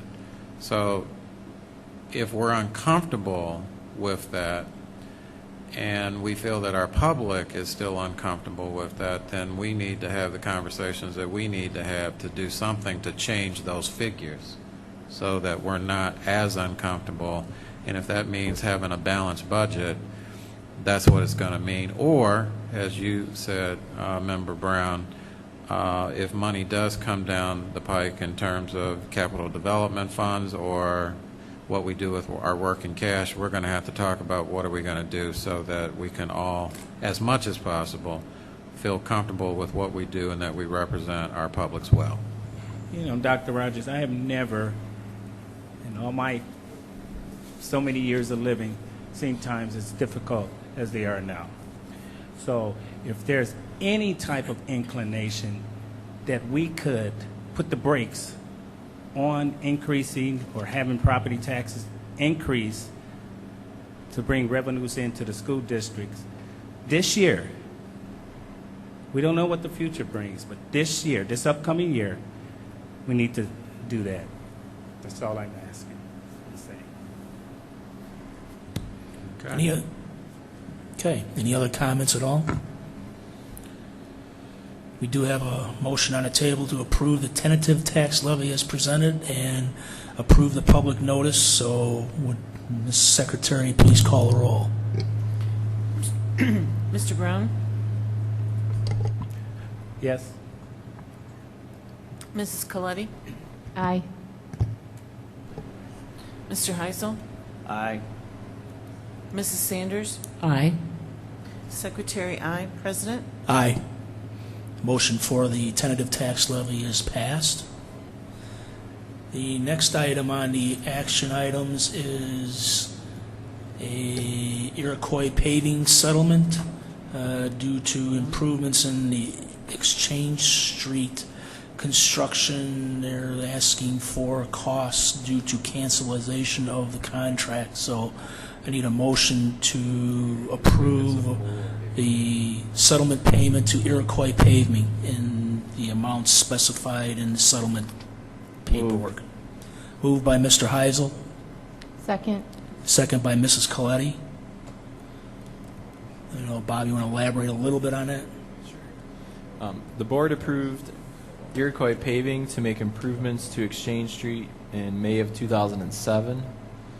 And then the board subsequently canceled this contract before work began back in July of 2007 after discussions with the district's attorney and different legal findings, basically finding that the responsibility did not lie in the school district's hands in terms of building or redoing the Exchange Street improvements and the light out in front. So at that time, the board decided to cancel that contract and stop work. And then, it took many more years of discussions and to figure out what they were going to do with Exchange Street. Well, in the meantime, Iroquois Paving had a few months of startup costs that they incurred. Originally, they were claiming that they incurred $15,000 of startup costs. Through working with Iroquois Paving, talking to their attorneys talking to our attorneys, trying to figure out how much money the school district owed Iroquois Paving. The amount agreed to was $7,000 of costs that were incurred by Iroquois Paving as a result of being awarded the contract and then having the contract canceled. So the attached settlement agreement would be to close this issue and to pay Iroquois Paving the $7,000 as stated in the agreement attached in board book. Did Iroquois ever come back with any kind of itemized billings or whatever to suit the $7,000 or $15,000? I'm sure that the lawyers looked at all that, but I'm just curious. That's where they started with 15, and 7 was really the only amount they could really substantiate. So $7,000 was the amount that they had documentation of that they could estimate or prove that that's what they truly incurred. The 15, they could not come up with that figure. They couldn't itemize out what would be $15,000. So it's basically I would think probably just labor costs as far as engineering on their part, or costs for scheduling or cost containments or whatever they do is basically just labor costs that you really have no way of verifying it. Yes, you spent 300 hours doing this and they're going to charge a certain hourly rate. The hourly rate you can get at, but how many hours they spent is anybody's guess. Right. And Daniel, that's basically, yeah, because I know Daniel Bohm was, involved with a lot of the negotiations, and he says that's pretty much what it was. That's typically what happens in the construction business like that too, I would think so. Right.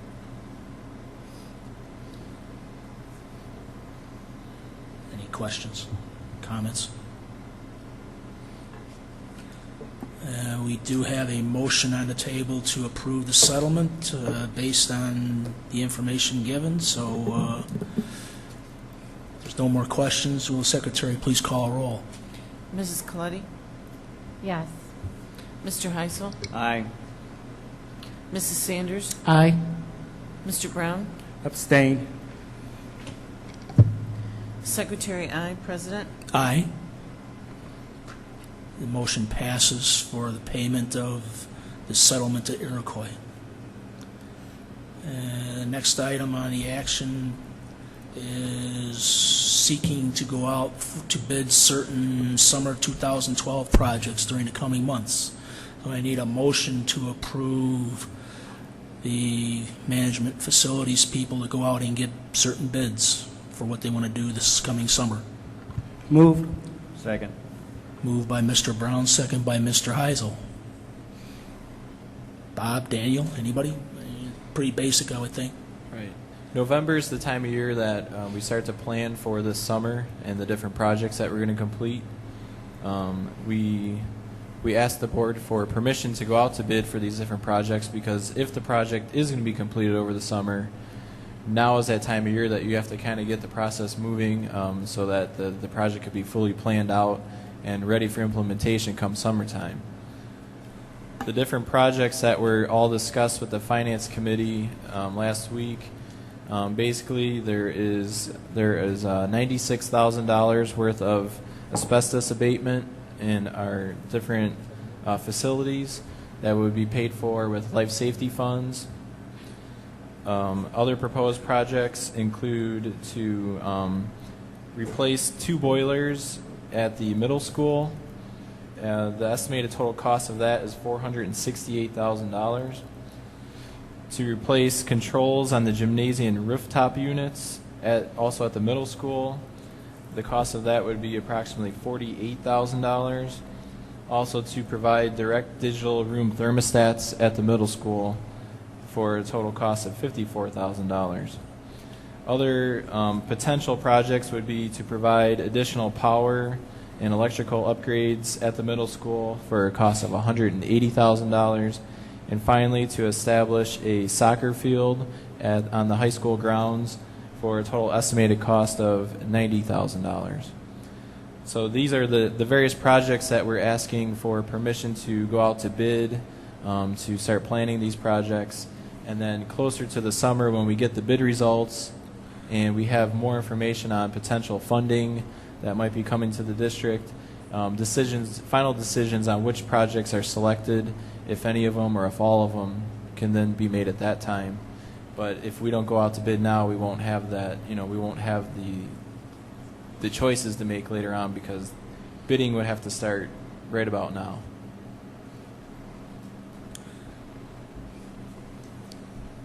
Did we this is just a small list, or is there more to it other than just this list? There's 5 items on basically in the asbestos abatement and stuff like that. Is that really what you're trying to do just this summer? Yeah, obviously, if we could, we would, expand this even further, but in terms of priority, these were the top items for summer 2012. Okay.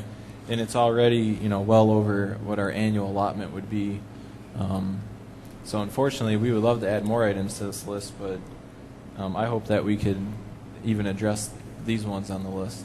The large dollar item there for the 2 boilers in the main equipment room at the middle school, I'm just curious as to why something wasn't done with those when the middle school was revamped and they added on, the additional wing on there and stuff, why that cost wasn't included in the original upgrade costs of the building themselves.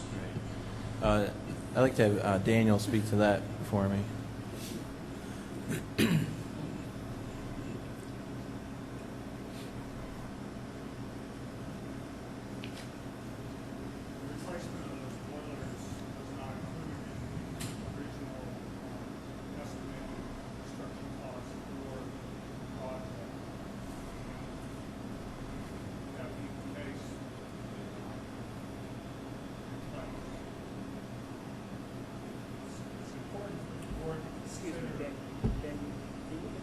Can you use this mic over here as much as possible? Well, there's a lot going on. Yeah, that air conditioner or that compressor unit, refrigeration. I think. Okay, can you hear me better now? Yes. It's important for the board and the public to understand what's going on in our facilities. The boilers that are at the middle school are the original boilers, circa 1973. Those boilers operate probably at about a 75 to 78% efficiency rating. Excuse me, Danny, what was the rated efficiency rating of those boilers when they were installed? You say they operating about 75% now? 75 to 78% is my estimate at this point. I had boilers tested for their efficiency ratings at a different facility, and they came in at about 78%. And that test was done last year. It wasn't on these boilers, but it was on similar boilers. But what I'm asking, do you know what they were rated when they were installed, or the name? About that much. Really? So you haven't really lost much? Is that what you're saying? Maybe I missed something. You said they have been tested lately? No. For the oh, they have not? No, these particular boilers were not tested, but other boilers similar to them in the district were tested last year. And what was the rating? About 78%, Okay. as I recall. Okay, I'm sorry. That's all right. Now, this is not unusual. Back when the boilers were installed, natural gas was cheap and abundant. That's no longer the case. The boiler systems that are in place or being placed in today's market are running somewhere between 90 and 98% in efficiency. Different type of boilers, different configuration. In addition to that, the boilers may be operating at 78% efficiency, but we have a glycol system there. The glycol system reduces the efficiency of the transfer of the BTUs. That's correct. So that's another reason why it would be important for us to replace the boilers. We don't have to continue using glycol, we just have to be more cognizant of what's going on at the building. So that's a long answer to the question.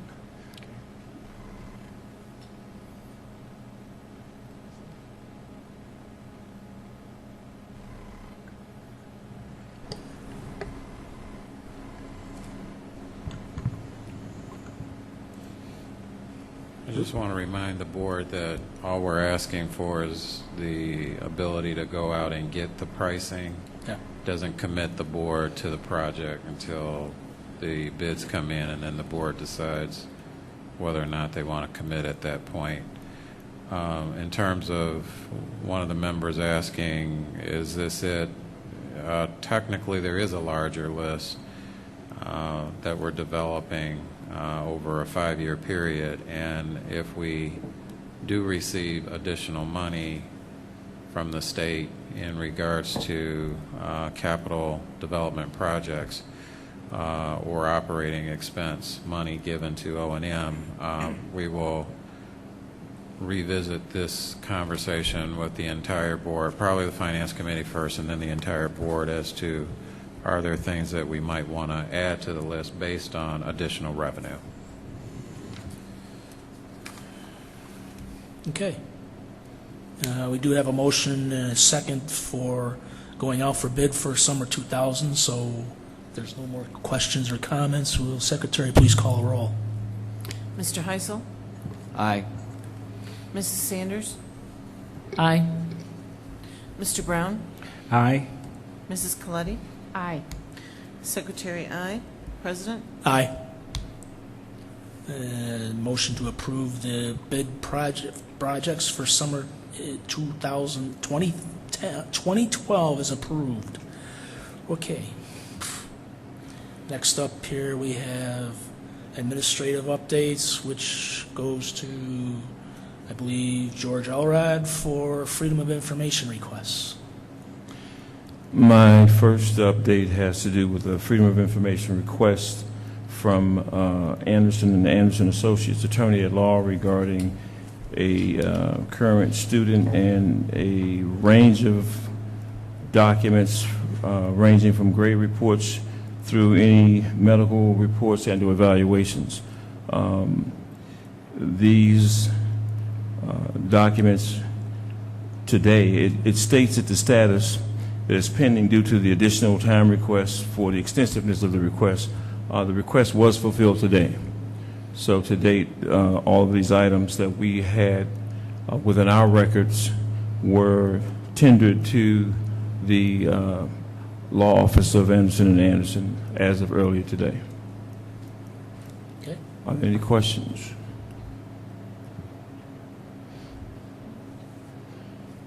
No questions on that.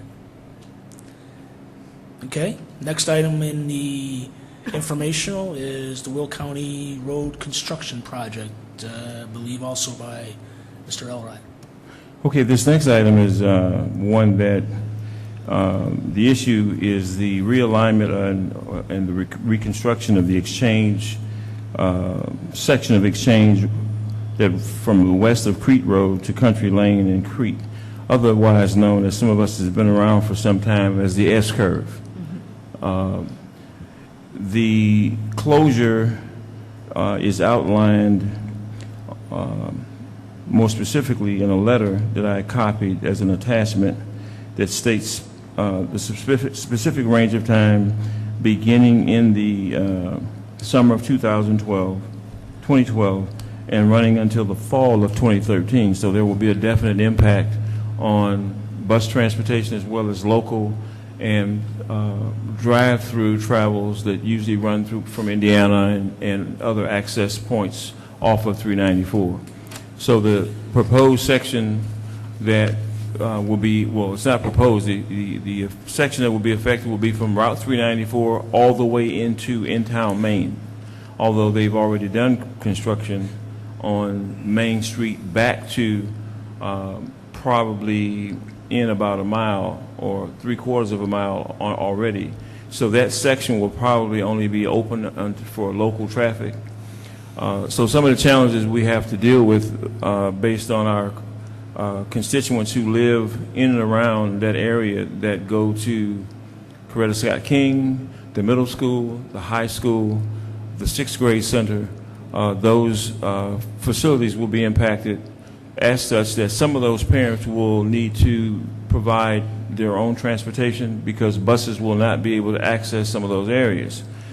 If that being the case, we would certainly be in a position to use the state reimbursement for transportation system to take care of that part of it. I've met with the Illinois Central Bus Company. We've had 2 meetings to take a look at probably 23 to 25 routes that would be directly impacted in terms of transporting students to and from those schools that I've named. We will use if you take a look at the second exhibit, you will see the geographical area that's being impacted, and you'll also see the red line that you see drawn through the area that I'm speaking of.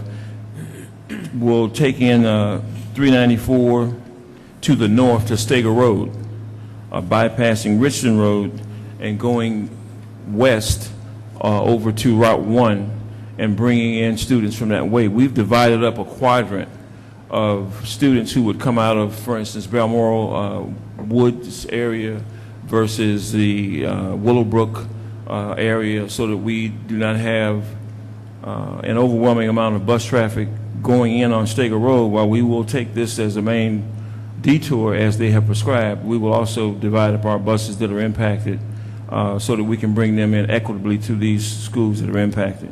So we'll use Crete Monee Road, we'll use Sangamon to come in from that direction to service the 6th grade center and the high school, and the other schools we have pretty much taken care of where they will not be impacted. We may have to split a few buses here or there to cut down on the times it's going to be added to some of these routes to keep kids from riding the buses for extended periods of time.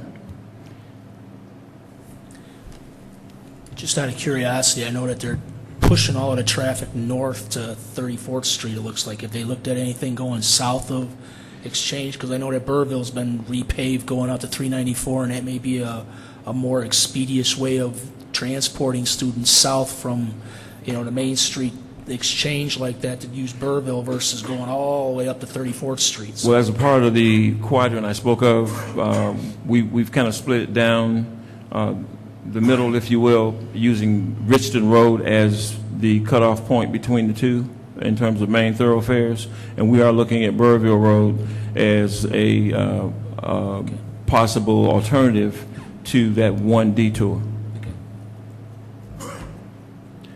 So let me be clear about a couple things. You said this construction is going to start when again? It's going to start in summer of 2012 and run through 2013. All right. So this current year, we're still safe in terms of not having to reroute anything? That's correct. Okay. All right.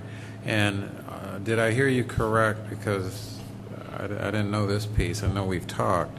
There are going to be some places that will be inaccessible to buses? Absolutely. For instance, when you go into Town Creek right now, there's a small subdivision section that goes in about maybe 3/4 of a mile, about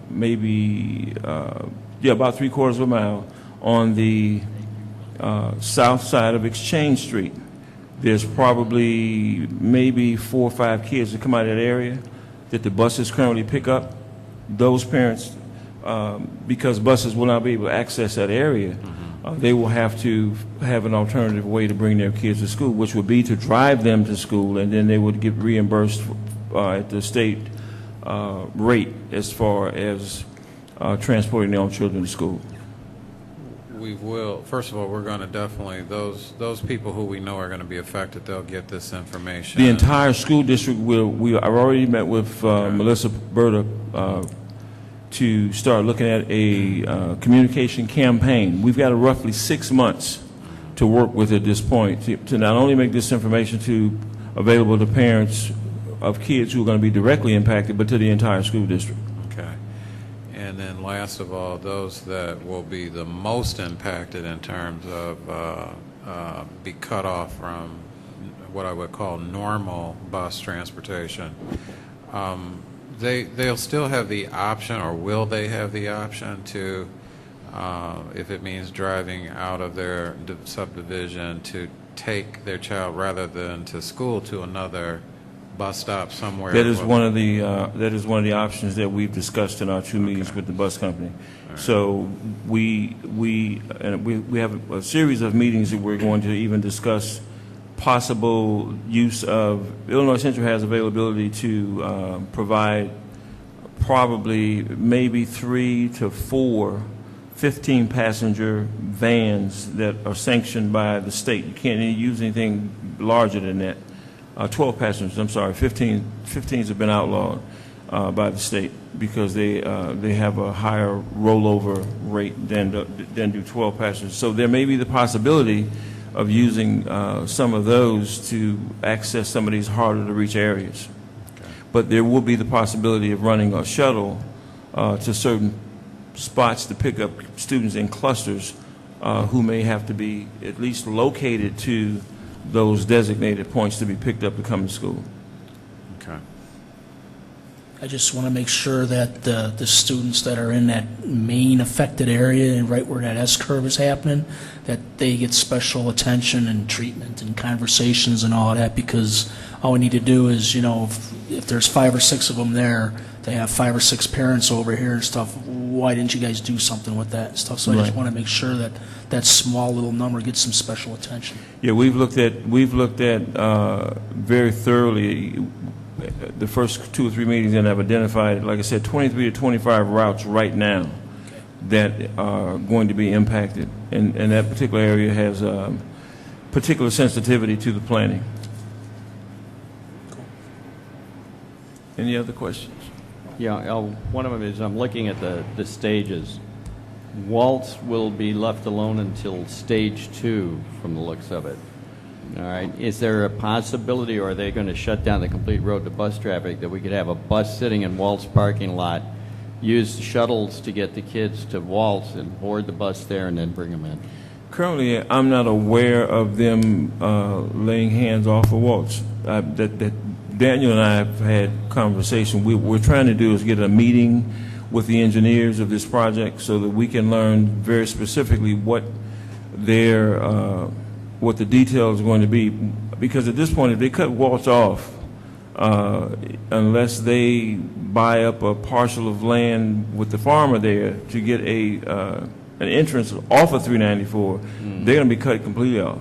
That's based on this blueprint. Because if they're going to shut down Waltz, but then that means the Legacy farm is there, and that's politically, I don't think they're going to shut them down. And I agree, but I'm just saying that the current blueprint does not even speak to whether or not they're going to be in the play or out. Okay, then why don't we have someone contact Waltz to see what they have found out, because they've got those 2 huge businesses out there, and see if we can work something with them. I'll give them a call. Have a joint venture then to go to the county and find out, because this is a county project, am I correct? And go to Will County. I'll give them a call. Anything else on this? If not, do we have any old business? No. No old business. Do we have any new business? New business is, don't forget about the conferences this weekend for the various members that are planning on attending that. Good things are happening on Friday and Saturday afternoons and evenings as far as conferences and meetings that will lend itself to improve board member communications and everything else that you want to go and see, at least on a local basis. So don't forget about that. I'd also, on a personal note with the business here and stuff, like to thank everybody that's associated with this district or anybody that has sent me cards and emails, plans, and all your prayers, and how I was when I was sick here in the previous couple weeks. So I certainly appreciate all your thoughts and prayers were greatly appreciated. So thank you. And I'd like to remind everybody we've got a school play starting the 16th, 17th, and 18th, and the 19th. So if you want to get in and see it, go see Don't Drink the Water. I had a sign in front of my house advertising the play, and I just got a few phone calls about why people couldn't drink the water in Crete, and explained to them that that was not a real problem. To the best of your knowledge. Any other new business? This this is new, but we were supposed to see the groundbreaking interview that took place here at Crete Monee of the CNN taping, but somehow it wasn't taped on Sunday for some reason. But Professor Cambry said he's going to be contacting you guys to find out what happened. But we did have a groundbreaking event to take place here with CNN coming in to interview our students for the 21st Century program. Do we have a need to go to closed? I wouldn't think so. No. No closed, then get a motion to adjourn. I didn't see it. Moved by Mrs. Coletti, Second. second by Mr. Heisel. All those in favor? Aye. Opposed, no. Abstentions, none. We are adjourned.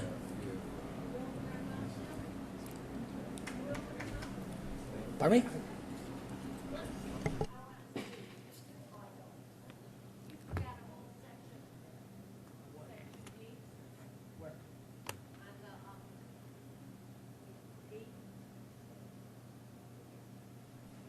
What are you talking about?